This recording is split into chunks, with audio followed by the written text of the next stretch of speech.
My son has a terrible disability, and I hate that my life is like this. I love my son. This isn't a wish he was never born rant. I love my child unconditionally. I just hate that this is my life. My son is a wonderful, funny boy, with a zest for life that radiates from his eyes. He didn't ask for this, as much as I didn't. If anything, I blame myself for my son's problems. He's only 6, and if things are bad now, it terrifies me to think what it's going to be like for him when he gets older.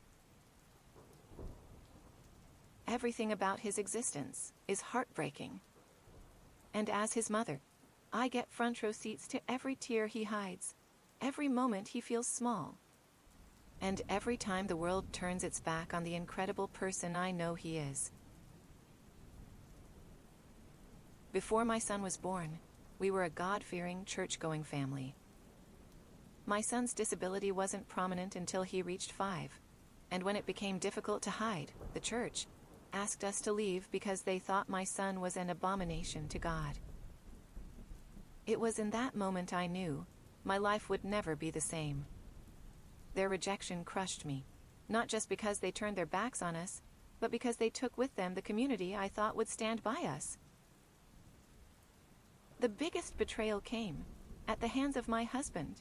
He was never subtle about his feelings towards our son. It wasn't so much in what he said, but how he acted. The way he avoided eye contact, the sighs of frustration, the way he distanced himself from us. The resentment in his eyes said more than words ever could.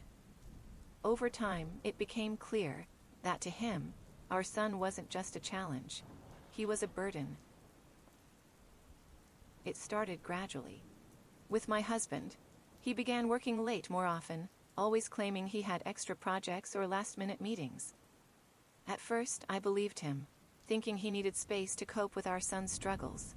But the late nights turned into entire weekends away.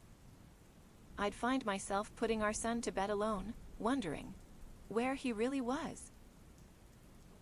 One evening, when he didn't come home until dawn, I finally confronted him. His response was cold and detached. He didn't deny the affair. He didn't apologize. He simply shrugged and said, "I can't do this anymore." That was a year ago. Marriages don't always work out. I get that, and I can get over it. But I was more heartbroken for my son, who keeps asking if his daddy is coming home, or if his daddy still loves him. My son's disability isn't something anyone can prepare for. Growing from his back is a twisted, grotesque remnant of what was once his twin. Alive, speaking, and pure evil. We call him Eli. His face is distorted, with a crooked smile that seems like he's constantly sneering at you. And his eyes, they gleam with an unsettling intelligence. He whispers vile things into my son's ear, planting seeds of doubt to poison his mind. Eli is more than a burden. It feels like his very existence thrives on tormenting us both. As my son grows, so does Eli. What began as a small, unsettling presence on his back has now become something far more horrifying. Eli's body is expanding, his limbs pushing out further, his face growing more defined and sinister. My son's posture has started to bend under the weight of him. Walking has become difficult, each step a struggle as Eli clings tighter, growing heavier by the day.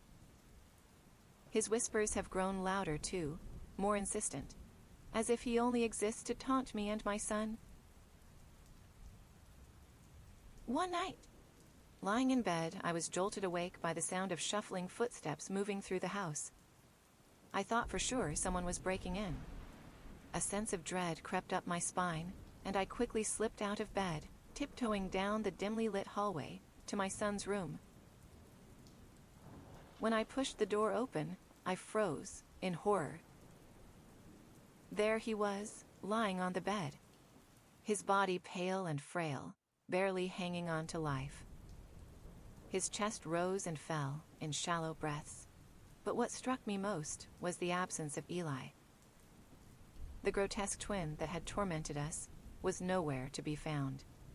I rushed to my son's side and cradled his body in my arms. Terror gripped me as I crouched beside my son. The house was unnervingly quiet until the sound of Eli, clawing his fingernails into the floorboards as he dragged himself towards the bedroom, sent shivers down my spine. Suddenly, there he was, emerging from the darkness of the hallway, his grotesque body moving towards us with an unnatural and predatory grace. With a sickening fluidity, Eli began to meld back into Callum's back, their bodies merging in an abnormal union. My son gasped, his eyes wide with terror. And at that moment, I knew this nightmare was far from over.